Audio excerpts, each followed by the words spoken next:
PM के पास secret report, हाथी की घोड़ा चाल डिकोड। जी हां, भाजपा ने 2022 में अपनी जीत की समीक्षा की तो ऐसे कई सारे चौंकाने वाले तथ्य सामने आए, जिसमें साफ हुआ कि कई जगहों पर बसपा के हाथी ने सपा की साइकिल पंचर करने में बड़ी भूमिका निभाई, तो कहीं पर सपा का MY समीकरण भाजपा पर भारी पड़ा।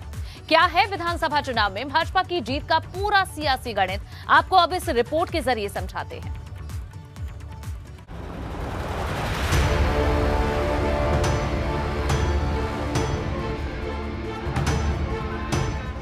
पीएम के पास सीक्रेट रिपोर्ट।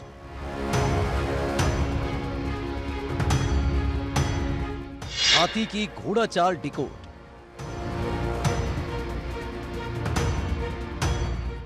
उत्तर प्रदेश की सियासत के शतरंज में भारतीय जनता पार्टी की बादशाहत बरकरार रही।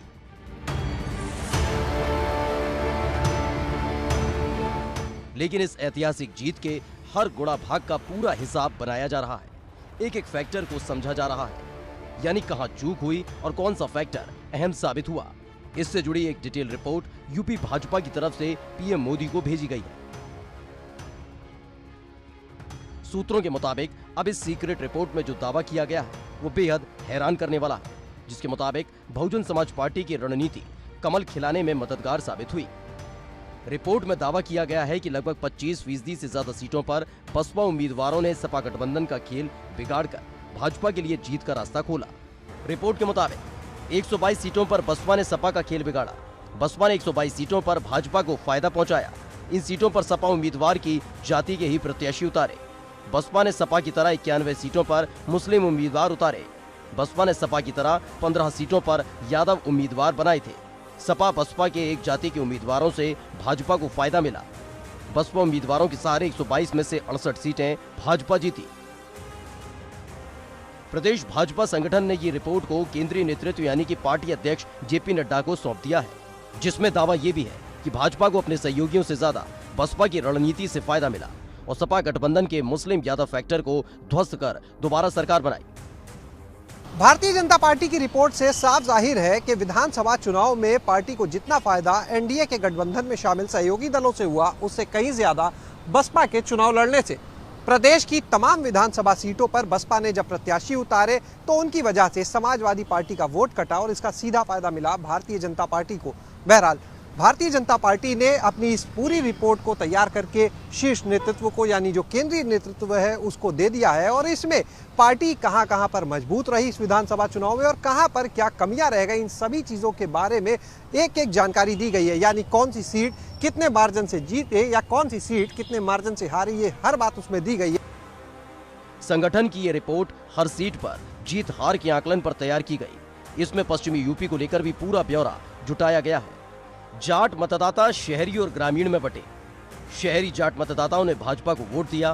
ग्रामीण क्षेत्र में कुछ सीटों पर सपा रालोद गठबंधन आगे रहा। किसान आंदोलन का कोई खास असर नहीं पड़ा। किसान आंदोलन के गढ़ से जुड़ी 30 सीटों में रालोद सिर्फ 8 पर जीती। पहले चरण की 58 में से 46 सीटों पर भाजपा ने कमल खिलाया। सपा गठबंधन की तर्ज पर भाजपा ने भी 17 जाट उम्मीदवार उतारे थे।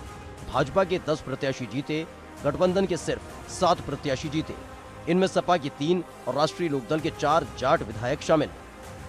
अब कहीं ना कहीं अगर हम लोग पिछले चुनाव की तुलना करते हैं तो पिछले चुनाव से इस चुनाव को अगर हम देखेंगे तो, या लोकसभा के चुनाव से हम देखेंगे तो लोकसभा में हमें 50% वोट मिला था, इस बार हमको 44% वोट मिला है, तो लगभग 6% वोट कम हुआ है। लेकिन पिछले चुनाव से देखेंगे तो हमारा 4% वोट बढ़ा है। अब कौन हमसे दूर गया है, क्यों गया है, तो इसकी तो समीक्षा होती है, होती रहेगी। लेकिन उत्तर प्रदेश की जनता ने जिस प्रकार से नरेंद्र मोदी जी के ऊपर और उत्तर प्रदेश के मुख्यमंत्री पूज्य योगी आदित्यनाथ जी के ऊपर जो भरोसा जताया है, उसका ही परिणाम एक सामने आया है। भाजपा की रिपोर्ट के अनुसार पश्चिमी यूपी में सपा अध्यक्ष अखिलेश यादव और राष्ट्रीय लोकदल अध्यक्ष जयंत चौधरी की जोड़ी का खास असर नहीं दिखा। सूत्रों की माने तो भाजपा ने रिपोर्ट में माना है कि सवर्ण वोट सपा की तरफ ट्रांसफर हुआ है। इसके साथ ही मुरादाबाद मंडल में भी सपा का मुस्लिम यादव और जाट फैक्टर असरदार रहा। भाजपा की रिपोर्ट से यह भी साफ हो चुका है कि उसके सहयोगी कुछ खास कमाल नहीं कर पाए, क्योंकि पार्टी के अनुसार फरेंदा, सेराथू समेत करीब 1 दर्जन से ज्यादा सीटें ऐसी हैं जहां कुर्मी वोट भाजपा को नहीं मिला, जबकि कुर्मी वोट बैंक की राजनीति करने वाला अपना दल एस भाजपा के साथ गठबंधन में था। अपना दल ऐसे 17 सीटों पर चुनाव लड़ा, जिसमें से 12 सीटों पर जीत दर्ज की। इनमें 2 सीट पर 2000 से कम और 1 सीट पर 5000 से कम अंतर से जीत मिली। 4 सीटें 5000 से ज्यादा और 1 सीट 2 से 5000 के अंतर पर हारी। पूर्वांचल की कुछ सीटों पर निषाद समाज का वोट भी पूरी तरह भाजपा को नहीं मिला। निषाद पार्टी ने 9 सीटों पर चुनाव लड़ा था, जिसमें से 6 पर जीत मिली। इसमें शाहगंज से निषाद पार्टी के रमेश सिंह सिर्फ 719 वोट से जीते। 3 सीटें 2 से 5000 और 1 सीट 5000 से ज्यादा वोटों से जीते। इतना ही नहीं, भाजपा की रिपोर्ट की माने तो आजमगढ़, मऊ, गाजीपुर में उन्हें उम्मीद के मुताबिक राजभर और अन्य समाज का वोट नहीं मिला। माना जा रहा है कि अब इस रिपोर्ट के हिसाब से ही भारतीय जनता पार्टी 2024 लोकसभा चुनाव की तैयारी करेगी और समीकरणों पर ध्यान दिया जाएगा। एबीपी गंगा के लिए लखनऊ से शैलेश अरोड़ा की रिपोर्ट।